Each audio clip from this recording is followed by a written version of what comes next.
am grateful. I decided I'm grateful for where I'm living with my son. And he owns the house. And getting him to say, hey, don't sell it because you own the land and everything. And then realizing, getting everything from our background is that we're Native Americans. My father was adopted, but they don't know. And I've got to tell them. And I want to tell him and let him know so that he sees that. And he understands why he's such a native.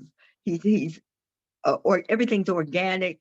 He's into plants. He's into eating and everything, and all of these different things. He's so organic, but where's he getting it from? His father and grandfather were LAPD, and he is organic. So I'm just grateful for my house and just being here. And I pass. Thank you, Ruby. Okay, Vida, can you give us just a couple of few words what you're grateful for? Oh yeah. Wait, am I unmuted? Yeah. Excuse me. Yeah, I am so grateful that one of my sons, who now lives in Honolulu, is here. And not only is it a joy to be around him, he fixes everything. He just put in a new faucet. He's a marvel. He's a marvel. And on top of that, a second son is coming in tonight. So I am very grateful for family. Does he make house calls? It's what? Does he make house calls? I'm sorry, I can't spare him. Thank you. Jasmine? I'm grateful for my daughter and family and just the ability to be together in community with everybody. So, yes. Oh, Thank you. yes. Carolfrances?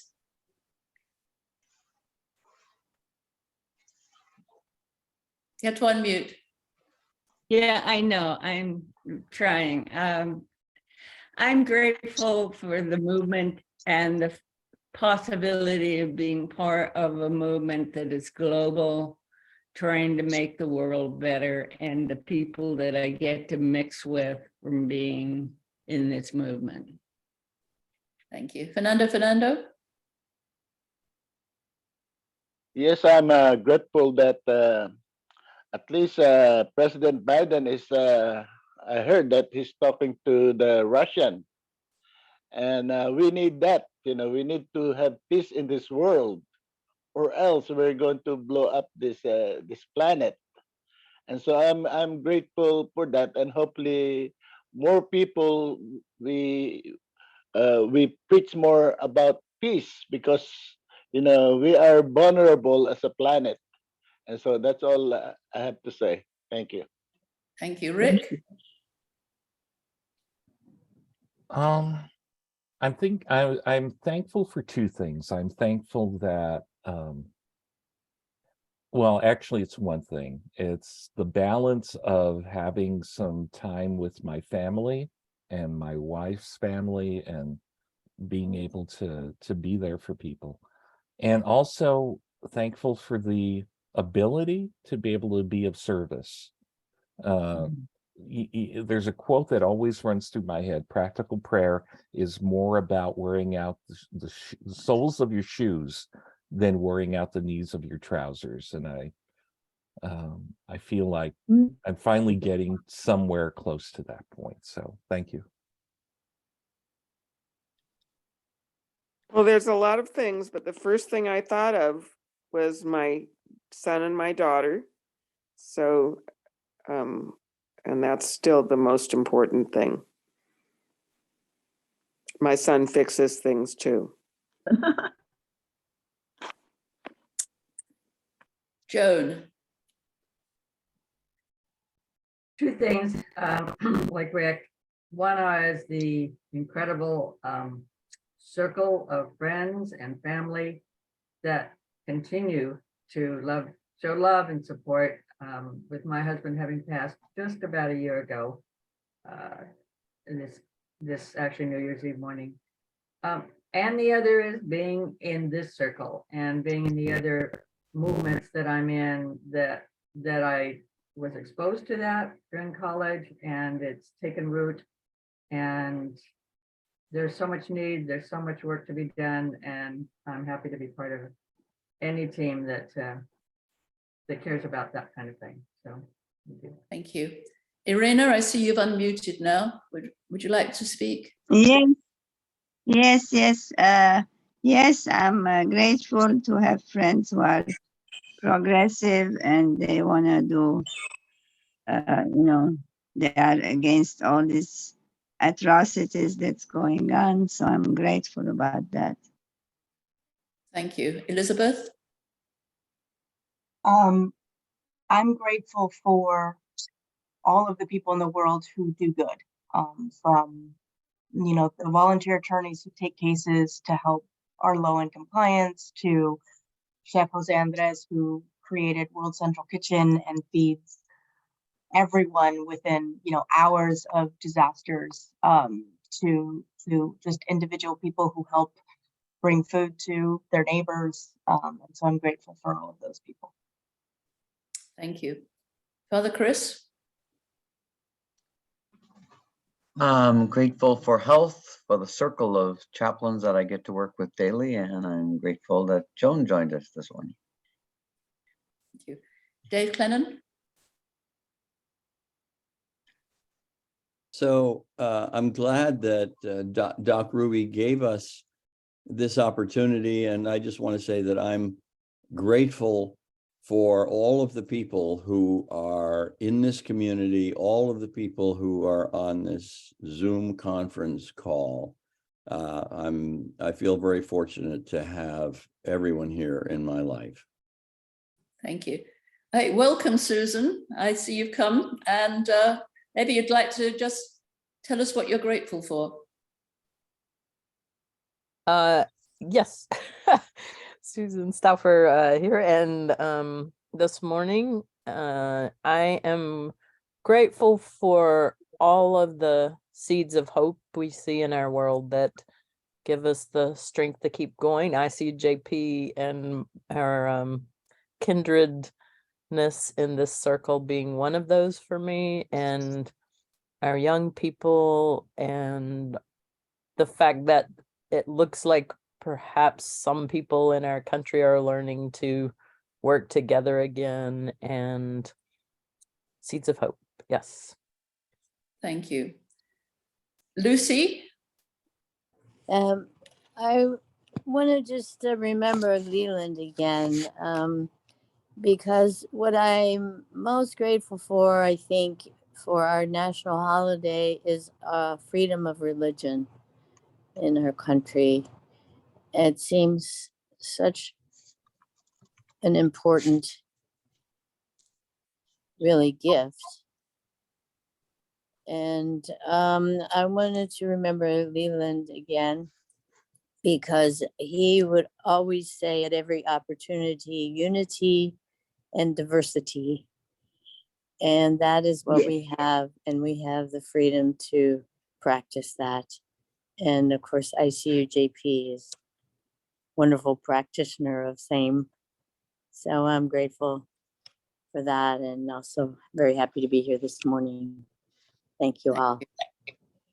Thank you. Have I missed anybody out? What about you? Oh, me. I don't count. Well, I'm going to be very much more kind of less personal, I guess. I'm just grateful that for once, some people I voted for actually won elections, which is rare in my experience. So. Okay. And was there, did Elizabeth Gonzalez, did she speak? Yes. She did. Okay. Because I'm just supporting everyone here. This is my purple month. When you get older and everything with clothes and people, or if I'm in a choir and they say to wear certain colors. So I just wash my things, and each month I have a certain color, and then I can wash it and put it up until next year. And then if I need it, I can run and get it. That's wonderful. So anyway, this is a blessing here, this call, and all of the participants and all that we're going to hear today. So I give this to you, Rose. Okay, thank you very much. And I give this to you, Carolfrances. Is anybody going to introduce Carolfrances, or do we feel we know her so well that we don't need that? I don't know. I can introduce her. Okay, Uh-oh. thank you. Don't say anything bad, Ruby. I know she hears it, and I'll look at your picture because she is such a person who is really,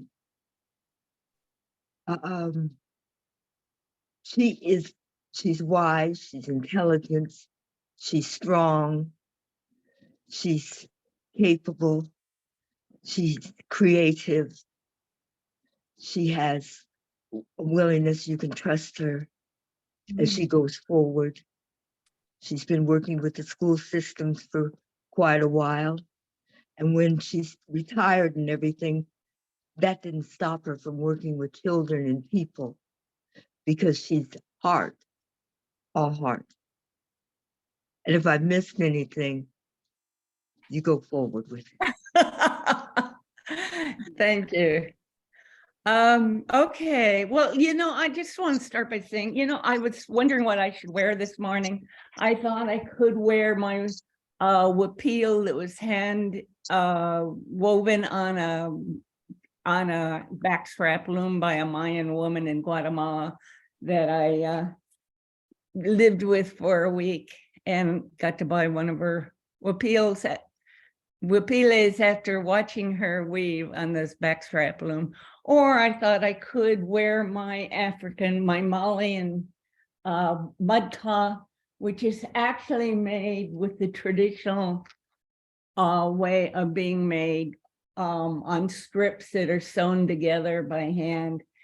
Anyway, couldn't decide what to wear, so I wore my Live Fair, Buy Fair, Live Fair, the shirt of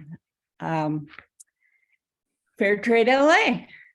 But so let me start by saying, as I speak today about the buying, ahead of the buying frenzy by capitalists of our nation, I speak not only to those of you who are buying gifts for Christmas, but also to all who buy gifts for birthdays or any other reason. Checking it out online, I read that Muslims give gifts on the last day of Ramadan, the day of the breaking of the fast, and Jews, at least in the United States, during Hanukkah. Hanukkah this year fairly much overlaps Christmas, the Christmas season, but Ramadan isn't till April of next year. However, no matter what your faith is, if you live in a US city, you're about to get inundated with a flood of messages. Buy, buy, buy. And as I speak today, know that I am speaking of an alternative to corporate capitalism. For though it is possible for a company to be set up by a capitalist with a commitment to do good for the workers, the environment, and the community. This is a book called One Earth, and there are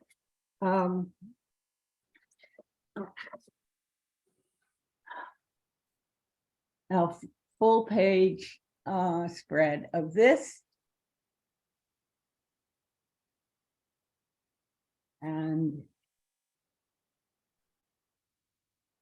this.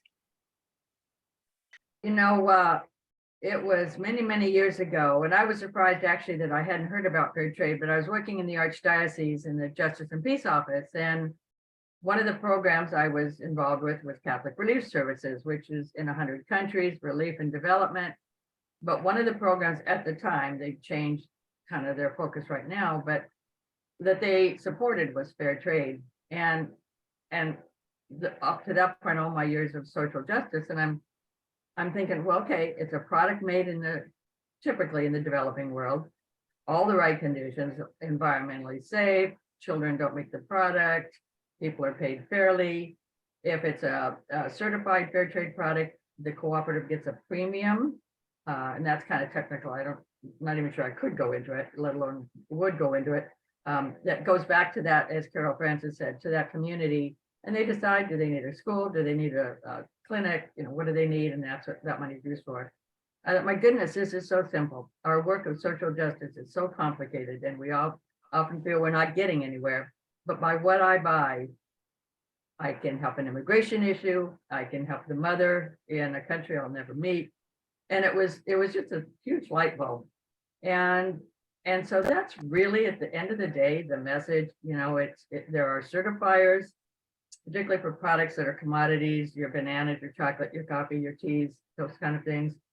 There are producers, artisan producers. They don't certify the products because you don't put a label on a pair of earrings, but the cooperative is you know, holds itself accountable and works together. So like I say, there's certifiers and there are labels that you need to be looking for when you go to the market. And fortunately, since I started Fair Trade LA in 2005, there's a lot more product available. Fair Trade America, something that now was Fair Trade USA, now it's called Fair Trade Certified or something. So, you know, be mindful of looking for those products. There are actual fair trade stores, you know, Carolfrances, we'll talk about that later, but we know we're all enlightened enough to know that how we live makes a difference. My son Matt went to Holy Cross College in Massachusetts, and their first year theme was, "How then shall I live?" And I have a mug that he gave me from that year, and that's where we all are in this circle.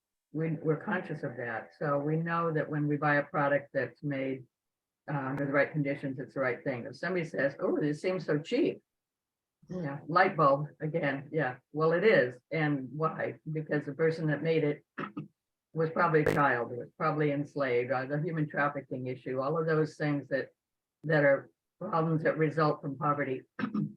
Didn't matter. I don't know what's wrong here. So it's really getting people out of poverty themselves, because it's not a handout, as they say. It's supporting the work that they do and getting good products, getting beautiful products like Carolfrances was showing. And it's just under that category of right living, you know, and excuse me. So I am committed to it. I will go to 10,000 villages. There's 2 stores. If it isn't there, then I have to scratch my head about where do I want to buy something, because that's just absolutely my go-to place, because that's all that they have are fair trade products. And you know, and in this day and age where you click the button and you can get it from Amazon and it's here in 10 minutes, and who knows again who made it. It is an uphill battle. And Carolfrances, of course, stop me at any time when you are ready to do what you need to do.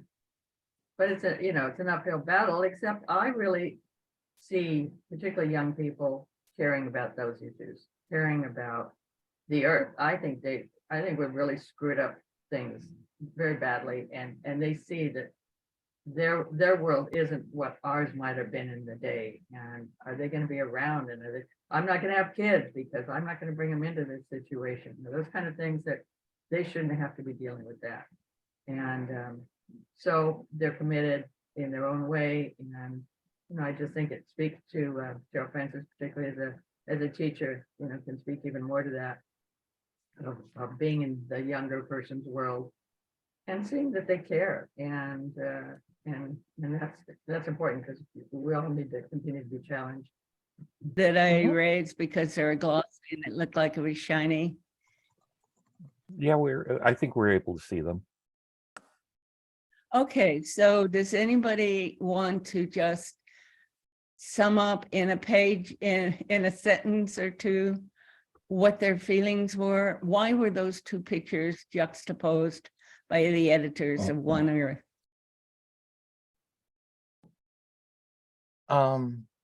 For me, I think it's very telling. And maybe it's something that's uniquely American too, where there's almost a ritualistic Roman feeding to the lions feeling that you get when you're in a big department store and people are fighting over the last you know, cute stuffed doll. That's the big thing that's been marketed. as something that the kids want, so the parents want it,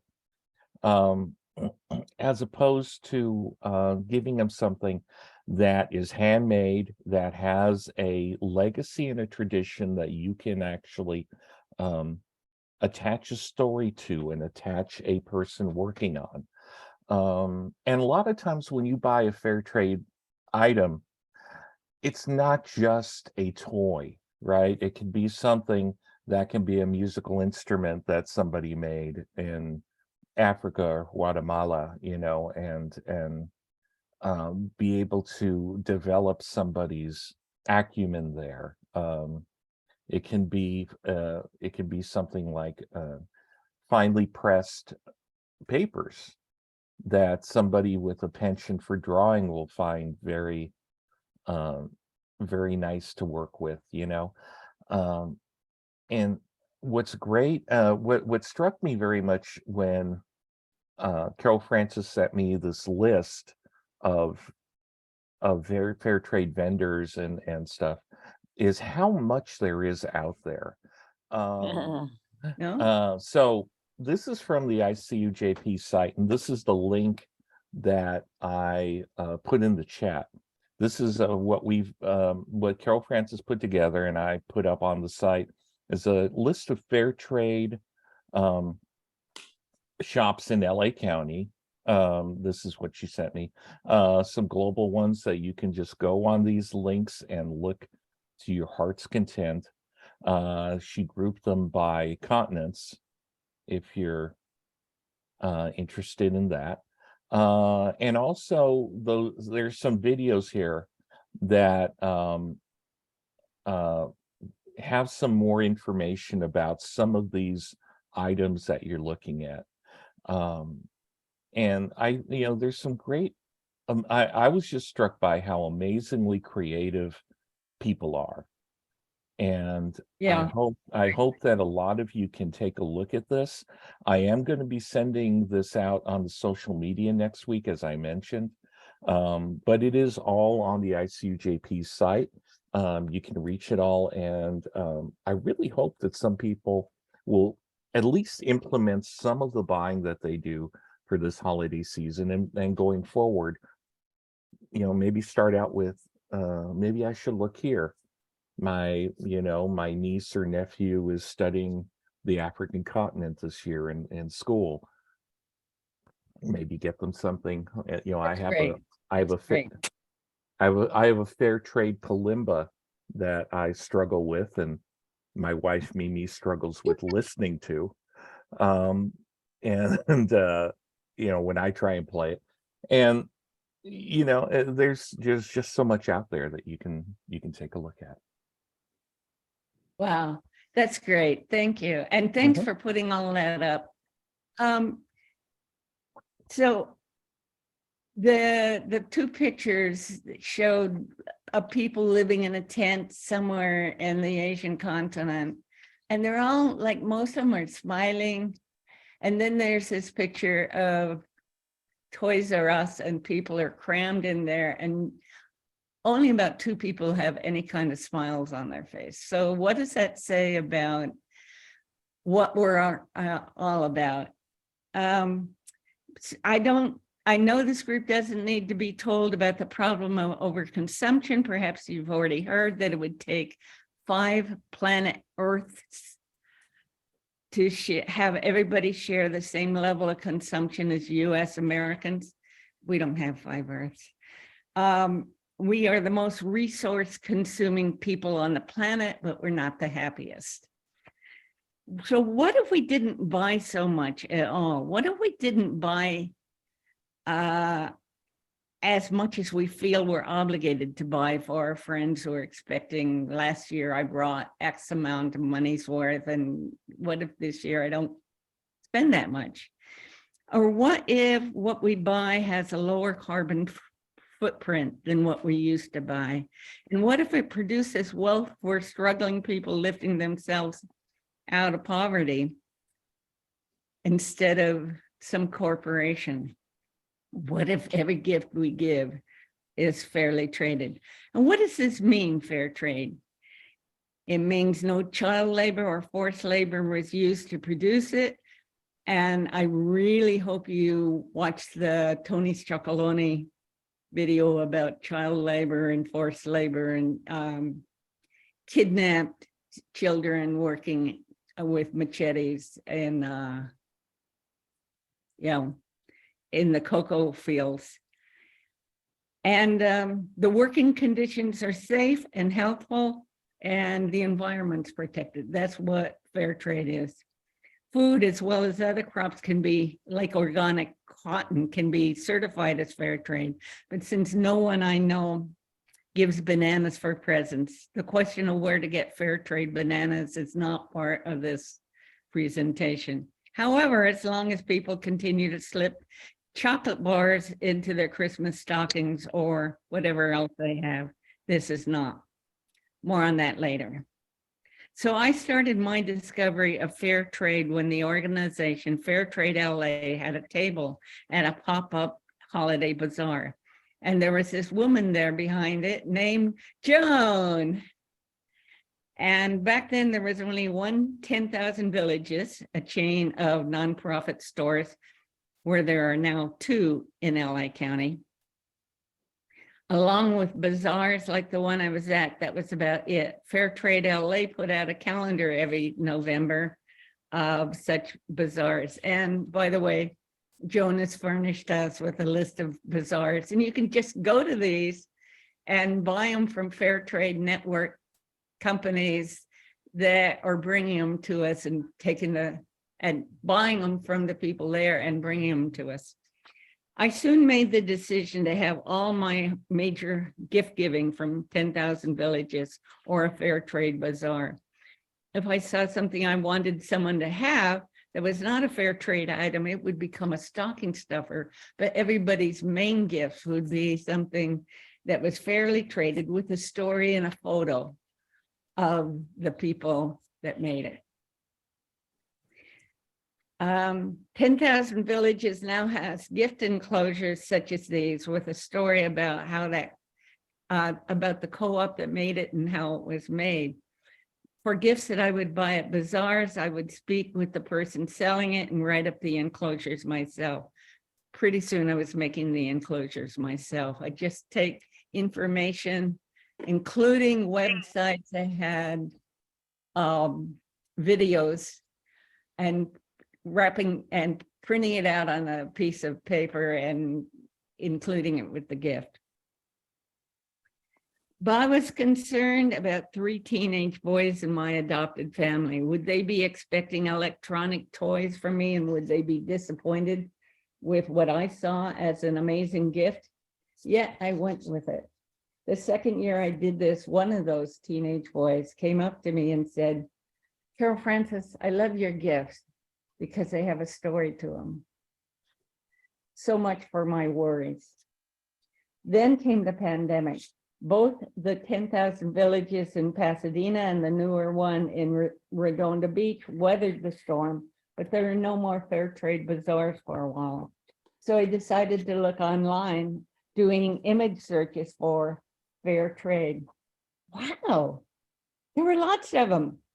And this year, there are even more. My list of web addresses keeps growing. I'm thrilled.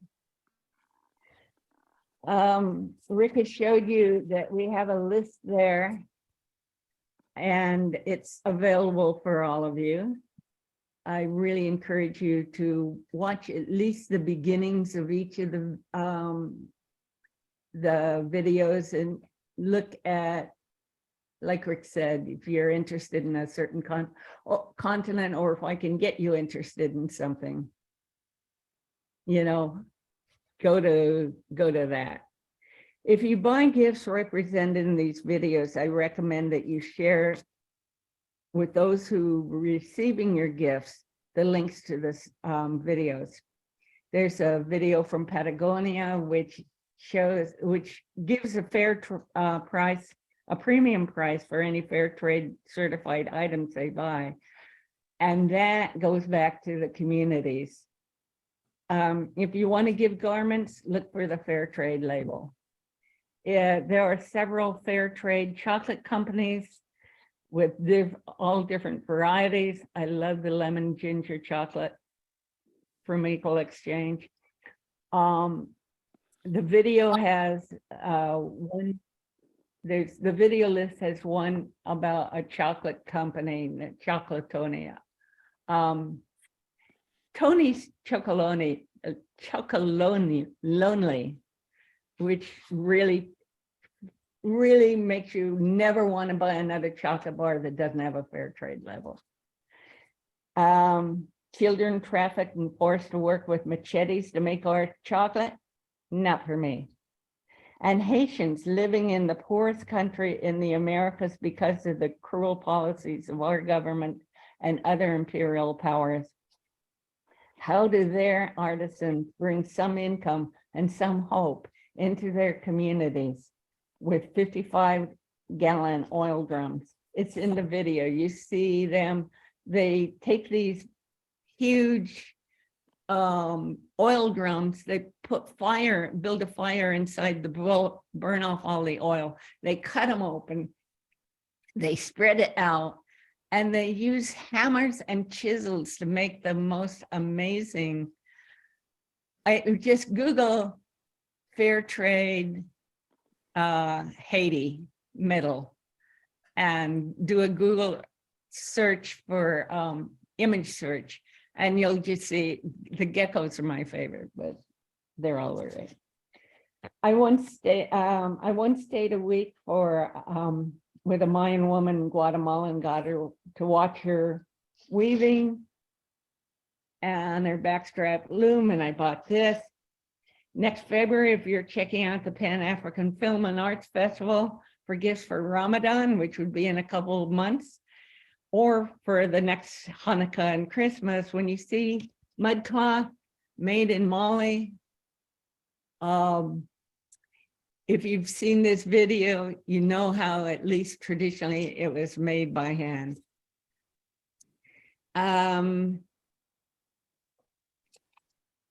Some of the other videos that I have available, I did a lot of hours finding these videos, and I just collected the ones that were most exciting. The water hyacinth is a really lovely flower, but it's completely invasive, and it is choking waterways, rivers and lakes of 50 countries in 5 continents. So the people have to go and they have to drag all these plants out of their water. And what are they going to do with the plants? Well, in Bangladesh, they make paper out of them. They make wonderful paper decorations, paper ornaments. So if you're at 10,000 villages or you're Googling ornaments, look at those. And we don't hear much from Uganda, but there's this, I don't know if you've ever seen paper beads. They take these long triangular strips of thrown away paper, recyclable paper, and they turn them into beads, and then they varnish them, and they're amazing. And all the colors of the magazine or whatever they used. And that's centered in Uganda. And what do you do with bombshells that a country has dropped and left as landmines all over your land after the scientists find them and deactivate the bomb? What do you do with all those bomb casings? Well, in Cambodia, they actually cut them open and make these beautiful pieces of jewelry, including peace doves.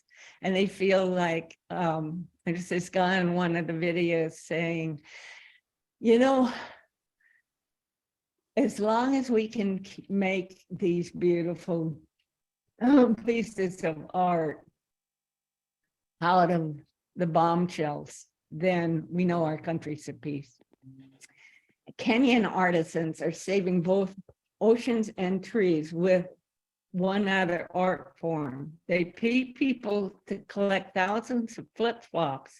They end up in beaches and landfills. Then artisans, many of whom who were traditional woodcutters, now sculpt die-cut, glued together flip-flops into animals figures.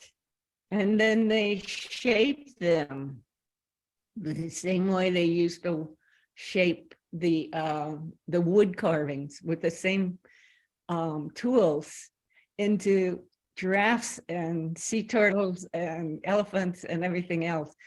And they're all these stripy colors. It's amazing. So definitely check out one of the last videos in the list, which is Ocean Soul. Soul, like my soul, heart and soul goes into the soul, like the soles of your feet, like flip-flops. And finally, there's a video from the Palestine Fair Trade Association showing ancient arts like glass blowing, ceramic painting, and olive wood carving. But also, the film also shows people with special needs learning new crafts, like making little sheep for refrigerator magnets out of wool from their sheep. What's the different use between recycling and upcycling? Because you'll see the word upcycling. Whether paper is made by recycling water hyacinth or discarded cloth, like saris made in India, made into notebooks in India, or elephant dung, like all these notebooks or boxes of notes that you can get, and no, they don't smell, because elephant's dung is mostly cellulose because they're vegetarian. So they make them into paper, and it's totally amazing. Similarly, the material, when it's recycled, the material is disintegrated into a mush and then gone from there. That's recycling. Similarly, Palestinians collect old bottles and they're melted down before the glassmaker recycles them, using his centuries-old knowledge into beautiful new bottles and vases. But it doesn't have to go through this process of being broken down. When Kenyans make earrings directly out of soda cans and wires, and you can see this on the send out. It's one of the things that I included in the email that you got. The little earrings made out of little pieces of soda cans and wire. Or Haitians chisel and paint geckos from oil drums. Or South Africans combine their ancient weaving skills with the findings of telephone wire. This upcycling is a less energy intensive process. But whether the discarded sari is recycled into a notebook or upcycled into a bag, it's going to be good for the environment and the workers' families. It helps them through poverty, military occupation, or vigilante violence. Just like when the elephant is saved from irate farmers during because its dung has become a source of income, so too our buying jewelry made out of the tagua nuts keeps the rainforest trees from being killed. And of course, if it is carved instead of ivory, it helps to de-incentivize the poaching of elephants. So you see these little, tagua is like eggshell colored nut when they cut it open, and they dye it all of these amazing colors, but they also carve them. And that's why tagua is called in Ecuador. It's mostly Ecuadorians doing this. Tagua is called vegetable ivory. So instead of carving ivory, we can now get our amazing little figurines in tagua. Indigenous people in Mexico use palm leaves to make baskets like this, practicing their ancient culture of living in harmony with the environment. The income and the art that Palestinians have from their centuries-old carving of olive wood is threatened by the destruction of tens of thousands of olive trees by the occupying military and settlers. Olive wood is really beautiful, but if they just cut down the tree to make it, or cut down the tree to move the people away so they can have their own people take over the land, then we don't have olive trees anymore. And these olive trees have been there in Palestine for centuries, some for millennia. And so what the Palestinians do is they just, when they prune the olive trees after the harvest, they save the branches that they cut off in the pruning and make these wonderful, beautifully carved ornaments and decorations, which is in my, I'll try to get the visuals onto the website so you can see them. And when bamboo, a remarkably fast-growing grass, is used instead of wood, as when the Vietnamese carved these utensils, bowls, and even houses from it, we moved the sustained forest. Shopping fair trade takes us into a world of beauty where we see the commonality of and differences across continents, as we see in the cross stitch of Middle Eastern and Eastern Europeans, where they go down across, each one is like, you see in them tiny little X's, as opposed to the Americas where it's a straight stitch. So you look at this fabulous embroidery by Mayan Guatemalans and by Palestinians, for example, and you see the commonality, but you also see the differences. And we see some of the ways people are now applying their ancient traditions to producing modern art items for us to cherish. I have this little, this is my camera case, since I can't show you pictures of it. It's my phone case. It's actually an eyeglass case, but I use it for a phone case. And the embroidery is just amazing. And I have my card holder for giving away my cards, and also for holding my license, my Visa card, my Kaiser card. This is little embroidered in Gaza, and they desperately need our fund. This is also embroidered in Gaza.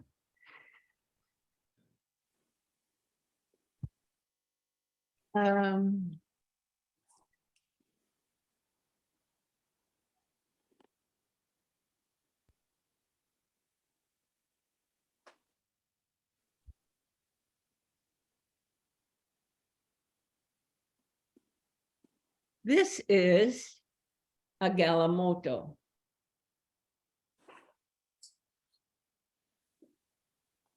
And children throughout Africa make these push toys. And these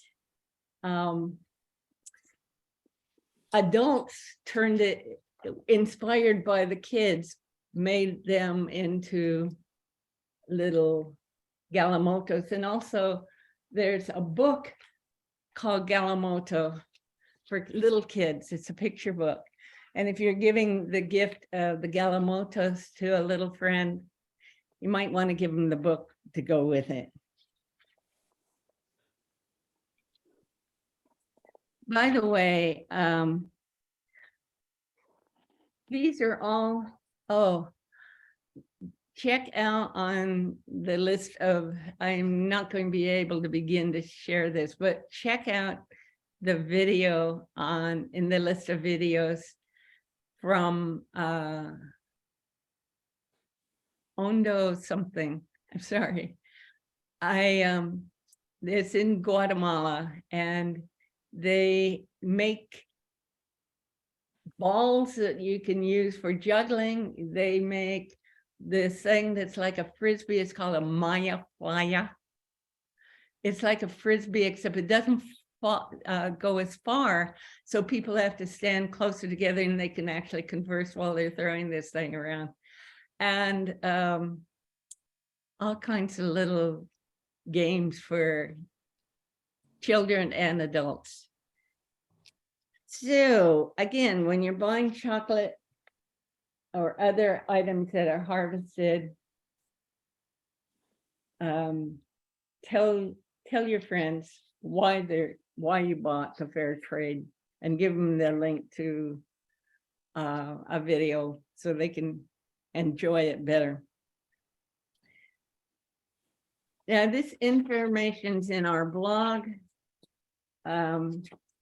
10,000 villages. Oh dear, I don't have the dates because I was going to show. Rick, do you have the dates for the two? Can you get that? Because it's Yeah. on my slide. Yeah. 10,000 villages. There's just, I want every one of you to walk into one of these stores, either the one in Pasadena. I know if you live in North Hollywood, that sounds like a world away, but get to one of these 10,000 villages stores.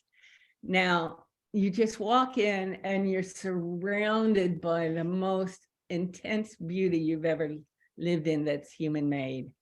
And they have the Galamotos, they have Palestinian ceramic, they have, of course, they have the Haitian metal that's been chiseled out of oil drums. And just walk in, and on certain days we signed up for the day after Thanksgiving weekend, because that's the one weekend where they're not giving this deal because it's their big selling day. But the next day, that Monday, for the next 2 weeks, is ICUJP day. And you go in there and whatever you buy, they give 15% of what you pay to ICUJP. And the workers who made the item have already been paid their full price. But, you know, we get the donation, and 10,000 villages gets more people going into their store. So it's a win-win-win situation. So if it's going to be the Monday after Thanksgiving, so that would be Monday, November 28th and Monday, December 5th. That sounds about right. And of course, we'll be sending that out this week as well as, you know. Okay. So as Carolfrances has been giving this presentation, if you look in the chat, I've been putting in links for a whole bunch of things that she's been talking about, from the actual videos themselves to links to some of the organizations that are actually making these products as well. And I think you never know how much of a difference you make if you start implementing some of this stuff into your holiday buying, because, you know, there's 16 people here, 1 or 2 gifts that you give out with this kind of meaning and this kind of care behind it, you know, maybe doesn't amount to much from just your purchases, but for a bunch of different people, it can make a big difference. That are all the people that are making these products. It can really make a profound difference in how they're living. So I hope you consider it. I know a lot of people from the West Side, and the last time I was at the Fowler Museum, which is on the campus of UCLA, and a wonderful place to visit anyway. They did have quite a lot of fair trade stuff in their gift shop. So it's just a thought, people aren't so far away. That's great. But do come to 10,000 villages one day out of the year. It will be worth it. This is my Gaza made card holder. This is made from soda cans and wire. It's from Southern Africa, Central Africa. I don't remember what country, and I'm not going to blow it by trying to remember. This, of course, is an example of the Haitian metalwork that they do from making the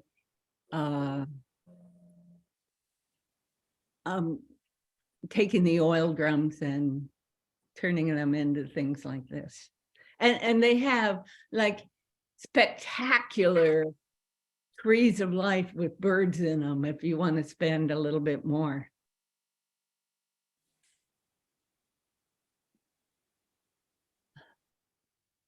Carolfrances, can when you're done, I just want a couple minutes to say a few things. It's your turn, Joan. I'm done. Okay, tag I'm it. Huh? UCLA was mentioned, and part of the work the Fair Trade LA does is to make cities, congregations, schools, etc., a fair trade. And UCLA is a fair trade campus. And that means they have actually signed a document that they commit to doing everything they can to have fair trade products on campus as well as education. Loyola Marymount is the same. We're working on USC.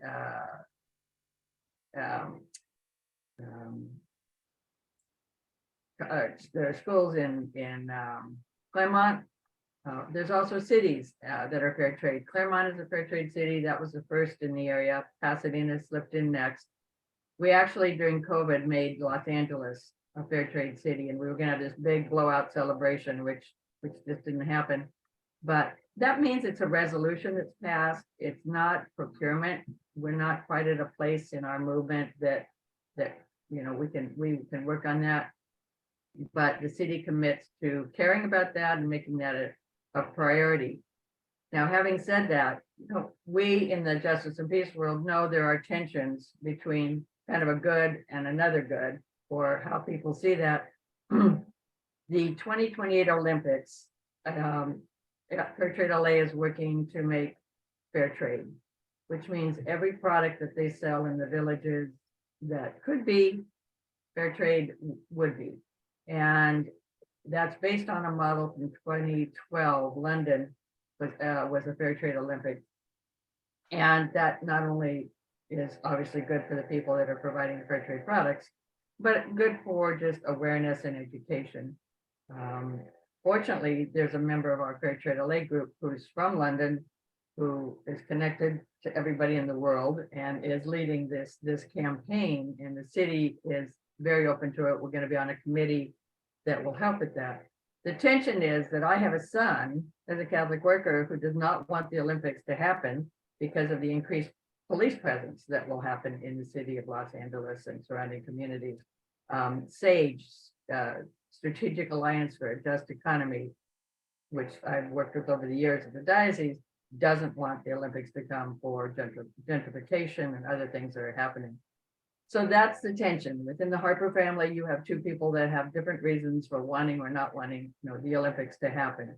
But as one of our members said years ago, don't let the perfect get in the way of the good. So, you know, we hold those things in tension. But if something is going to happen, we want to make it fair. We want to make equitable. We want to have products that are not imported from China, etc. So anyway, that's an effort that we're working on. If that excites anybody, we're happy to have you join us. We're a very small committee right now. Fair Trade LA, I would encourage you to go to fairtradela.org, has really grown over the years. And one of the things is under Alicia Chan, who's been the director for 5 years now, a real business sense. So there are Fair Trade LA products, including the t-shirt that Carolfrances is wearing, that are for sale, but also we have a fair package. So once a month for $10 plus change for shipping, you get a fair trade product delivered to your door. And it may be something you want to keep. That may be something you want to re-gift. And you don't know what it is till you get it. So it's exciting. We have fair trade coffee from Guatemala Women's Cooperative that we sell. Also podcasts. We're in our second year of this tremendous podcasts about fair trade, a particular fair trade member or vendor, or some aspect of that really has been very informative. So I never used to listen to podcasts, but I do now, and it's a great way to do whatever you need to do and listen to something important. So all of these opportunities are on the website, and like I say, we have interest in maybe other cities becoming fair trade, or if a congregation, if you have a congregation. And what that means is that the congregation would commit to educational opportunities for fair trade, and then possibly, typically I always say coffee and donuts, right? So serving fair trade coffee either all the time or maybe at an occasional gathering or something. So, and all of these things are on the website. So it's just, and Fair Trade LA is an educational nonprofit. So kicking off to Carolfrances, the idea that, once people know, then they know, then they can make the choice. But, if you have an opportunity to listen to something and hear about these personal stories, that it just can, it makes a difference in people's lives. Thank you, Joan. I just want to add, I've been a recipient of the fair trade package, and it's really exciting. It's just suddenly you get this little gift in the mail that you weren't expecting.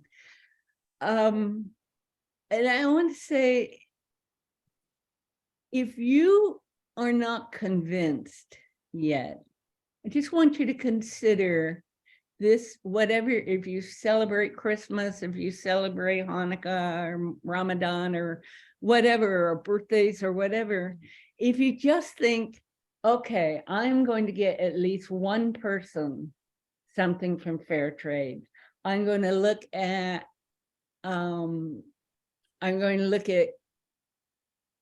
fair trade labels in Patagonia. I was really amazed at their video about fair trade is just amazing. I'm going to get chocolate for everybody for Christmas stockings, and it's going to be fair trade.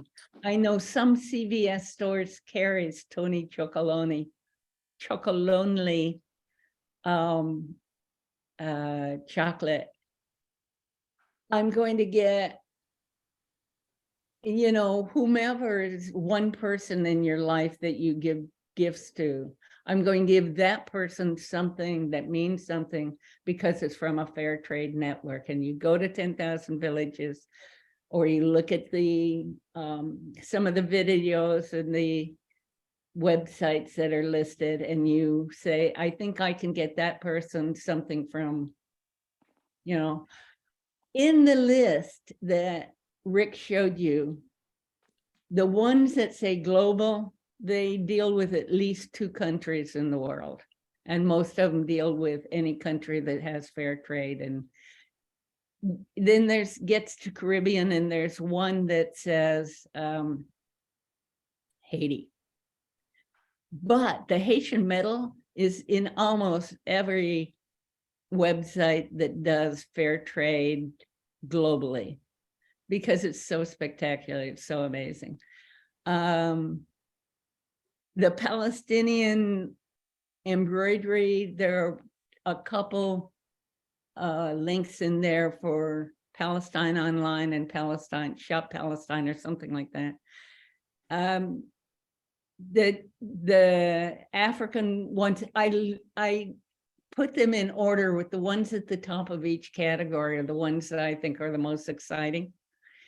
And you can go to those and just look through, like in Africa, just amazing things from the continent of Africa that I had never known anybody was making anywhere and such. So just at least commit yourself to getting one person's gift.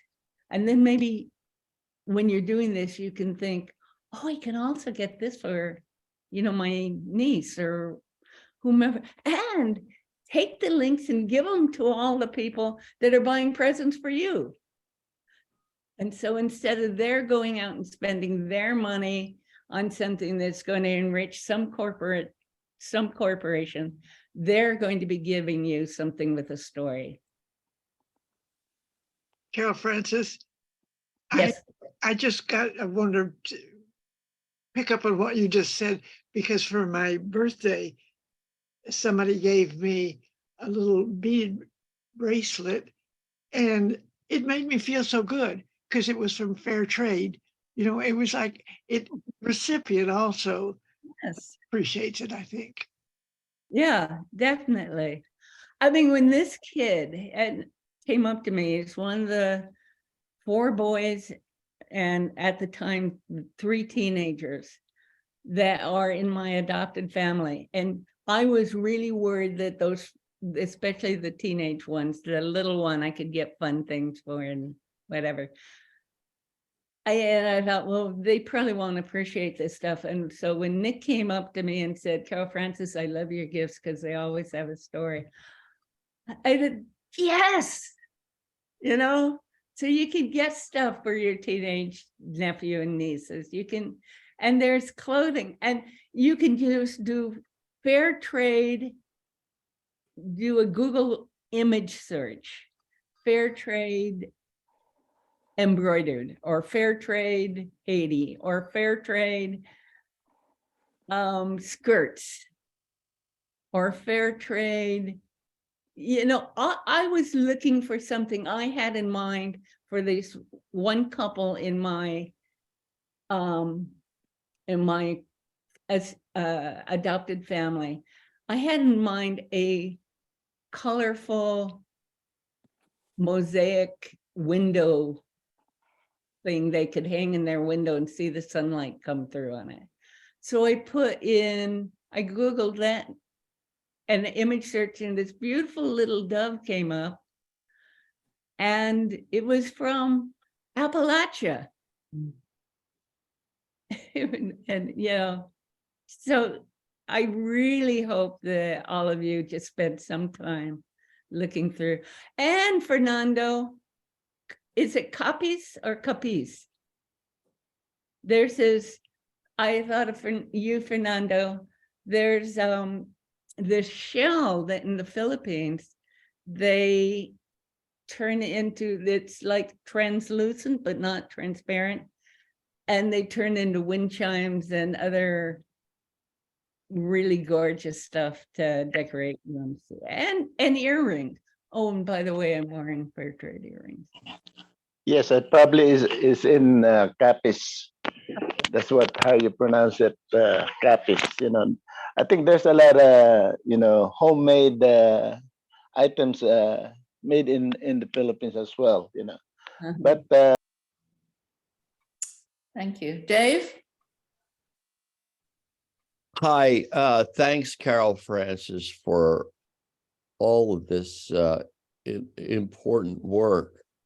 Thank you. I've already discovered that I could go to 1,000 villages in Redondo Beach or San Pedro. And you just mentioned a store. I think it's on the Santa Monica Mall. And so I'm grateful for all those choices. I'm a little overwhelmed by the length of the list. So I'm going to ask you a quick question. Are any of the fair trade groups allowed to sell products from Cuba? That's a good question. I'm glad you brought it up, but the answer is no, because the US refuses to allow US people to spend any US dollars, and that will end up in Cuba. I mean, I have some really nice crafts that are from Cuba, but I bought them there and brought them home illegally when I went illegally with Pastors for Peace and bought them, but unfortunately, no. And as far as the list being long, yeah, I know, but just look at the top ones in each category, at least the top 4 or 5, or shorter lists at least the top one. Okay, thank you very much for all of the information. Sure. And the one in Santa Monica is not actually on the promenade. It's in the thing on Colorado. It's like a big place with. Okay, I'll look on your list and I'll find it. What tell me again the name of the shop, because I think there's one in the Palisades too. Am I right? I don't think so. Well, no, there is a shop in Palisades, but the ones that sell, they're just small shops and they sell stuff from the indigenous people of Venezuela and Colombia. That is on Hollywood. It's in Hollywood and it's in Santa Monica on the plaza that's on Colorado, just south of the promenade. Look at the list. It's the ones that are listed as stores you can go to in LA. It's, I believe, the last one listed. But yeah, Santa Monicans, definitely. And there's none in San Pedro that I know, but there's one, a shop. It's a small store crammed with wonderful stuff in Long Beach. Called Fair. I just looked it up online and it did give an address for a San Pedro branch of 10,000 villages. Oh. But Thanks, maybe it's Rose. closed or something. I don't know. Just to let you know too, when you're talking about doing something illegal, what I'll do on the video is put in like a little thing like technical difficulties. No, everybody knows because we did I know. conferences and everything.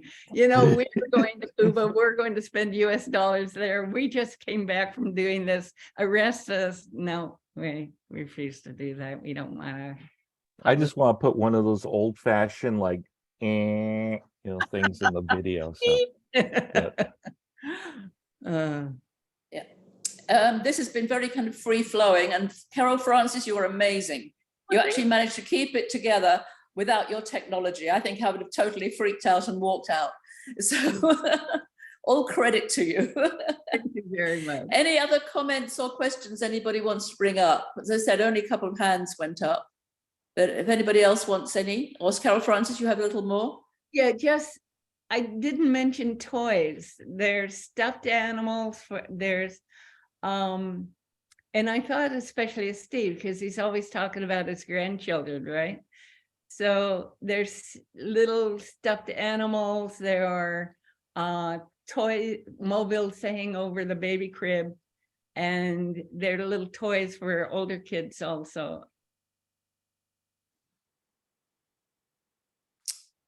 Sounds good. And is there, I'm sorry, I'm just throwing my, because I'm not kind of putting my hand up, but nobody else is anyway. Somebody mentioned kind of congregations. I wonder if there was like a handout or something that you can give to a congregation so that they can actually, you know, consider becoming like a church that really kind of supports free trade. Fair trade. Fair trade, sorry. That happens a lot. It's okay. Yeah. Yeah, actually on the Fair Trade LA website under ways to be involved, and you link and it'll say congregations and then there's resources, but you can always reach out to me or Carolfrances and we'll fine tune that if you need it. Okay, thank you.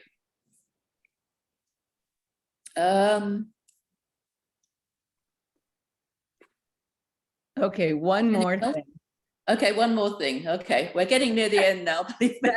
I miss being involved with Fair Trade LA. Before the pandemic, I would go with one other person from Fair Trade LA into high schools and once in a while into elementary schools to do a presentation. So hopefully this pandemic is lifting and we'll be able to do that again. So if you know a school that you'd like to have us in, let us know. You know, we were going to Cuba, we're going to spend US dollars there. We just came back from doing this. Arrest us. No, we refuse to do that. We don't want to. I just want to put one of those old fashioned like things in the video. So Think so. Well, no, there is a shop in Palisades, but the ones that sell, they're just small shops, and they sell stuff from the indigenous people of Venezuela and Colombia. That is on Hollywood. It's in Hollywood, and it's in Santa Monica on the plaza that's on Colorado, just south of the promenade. Look at the list. It's the ones that are listed as stores you can go to in LA. It's, I believe, the last one listed. But yeah, Santa Monicans, definitely. And there's none in San Pedro that I know, but there's one, a shop. It's a small store crammed with wonderful stuff in Long Beach. Called Fair. I just looked it up online, and it did give an address for a San Pedro branch of 10,000 villages. Oh. But Thanks, maybe it's Rose. closed or something. I don't know. just to let you know too, when you're talking about doing something illegal, what I'll do on the video is put in like a little thing like technical difficulties. No, everybody knows because we did I know. conferences and everything. You know, we were going to Cuba, we're going to spend US dollars there. We just came back from doing this. Arrest us. No, we refuse to do that. We don't want to. I just want to put one of those old fashioned like things in the video. So this has been very kind of free flowing, and Carolfrances, you were amazing. You actually managed to keep it together without your technology. I think I would have totally freaked out and walked out. So all credit to you. Thank you very much. Any other comments or questions anybody wants to bring up? As I said, only a couple of hands went up.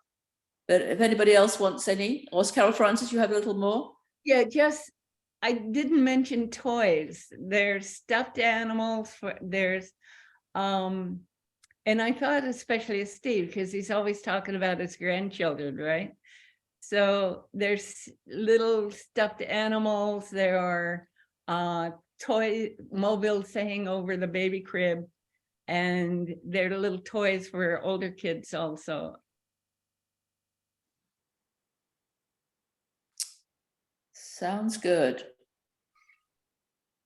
And is there, I'm sorry, I'm just throwing my, because I'm not kind of putting my hand up, but nobody else is anyway. Somebody mentioned kind of congregations. I wonder if there was like a handout or something that you can give to a congregation so that they can actually, you know, consider becoming like a church that really kind of supports free trade.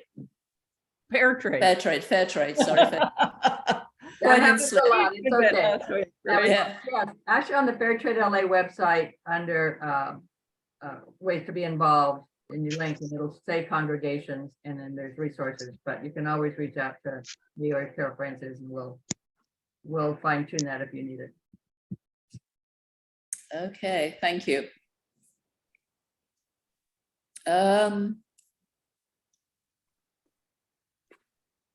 Okay, one more thing. Okay, one more thing. Okay, we're getting near the end now. I miss being involved with Fair Trade LA. Before the pandemic, I would go with one other person from Fair Trade LA into high schools, and once in a while into elementary schools to do a presentation. So hopefully this pandemic is lifting and we'll be able to do that again. So if you know a school that you'd like to have us in, let us know. Any other comments from anybody? Nobody put their hands up at the moment. Just checking. All right, well, let's move on then, because I mean, I think we all need to give a round of applause actually to Carolfrances and Joan for just pulling so much together here for this program. Well, most people are muted, so you won't hear it. Thank you, Joan. Thank you. Thank you. When is the next LA County, not the one in San Diego, the next LA County pop-up bazaar, fair trade bazaar? Or you don't have that memorized? You're muted, Joan. Yeah, I've got to look at the, There's one on the 19th tomorrow at the American Martyrs Church in Manhattan oh Beach. yeah, and actually that's a very big one. It's Saturday night and all Sunday morning. It's kind of after all their services. And that's probably the biggest one that will be around. The others are a little bit smaller, but they're, yeah, this weekend. Thank you. Thank you, Rick. Thank you. Thank you. And there's one in Woodland Hills and Long Beach. And so they're around depending where you live. Can I announce something? Absolutely. Yes, December 10th and 11th, there is the Armenian Fair Trade Christmas Festival in Glendale at the Civic Auditorium. All you know, made in Armenia. If any. Okay, good. Well, I'll see y'all tomorrow. Manhattan Beach. Do they things have to be certified to be fair trade? Does somebody go to these villages and actually see what's going on in the villages? I'm just curious how it works. When it's, I'm sorry, go ahead. No, go ahead. Yeah, they don't certify artisan products. What happens is like a business member for Fair Trade LA that works directly with artisans in Kenya goes to Kenya and sees the artisans and all of that. If it's a product that you consume, it has to be certified. Well, unless you really know, like Jones Coffee in Pasadena, they don't want to be certified. They don't want another label, but they do everything right.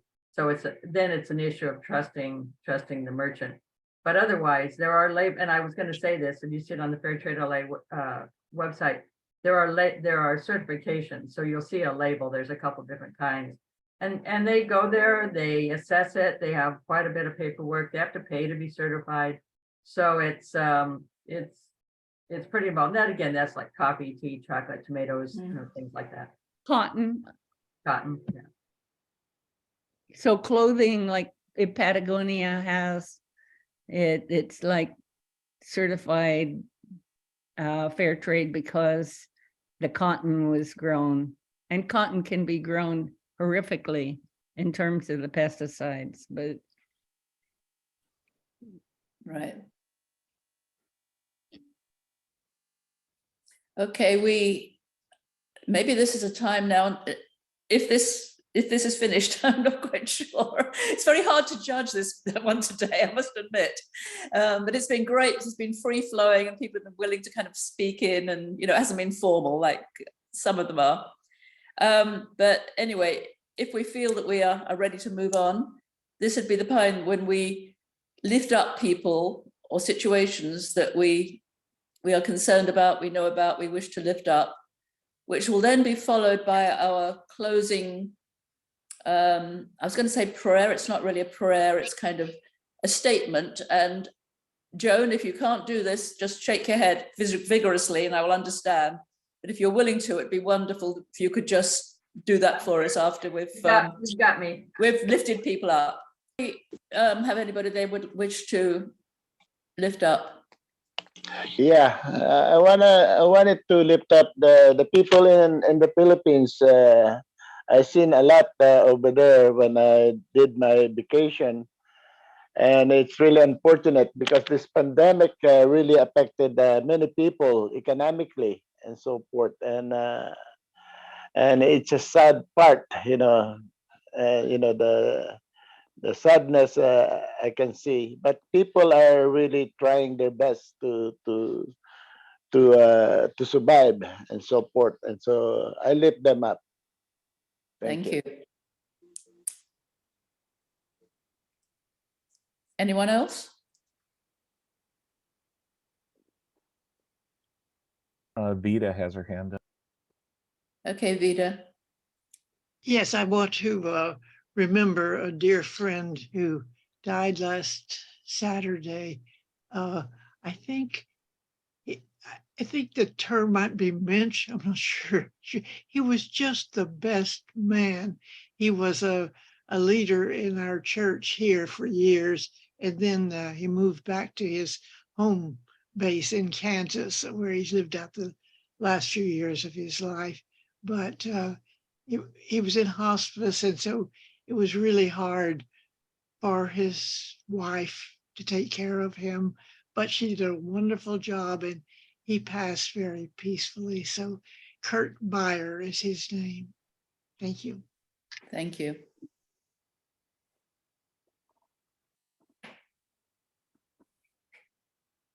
Well, if there is no one else, Joan, I will pass it to you.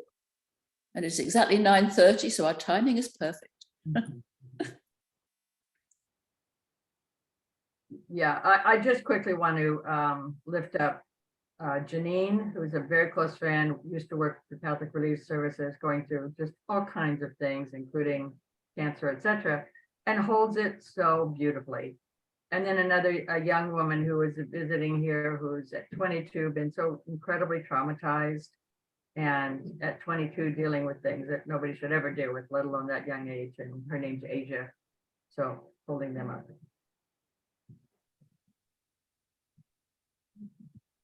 Thank you.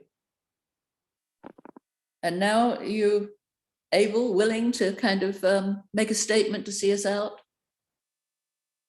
Me?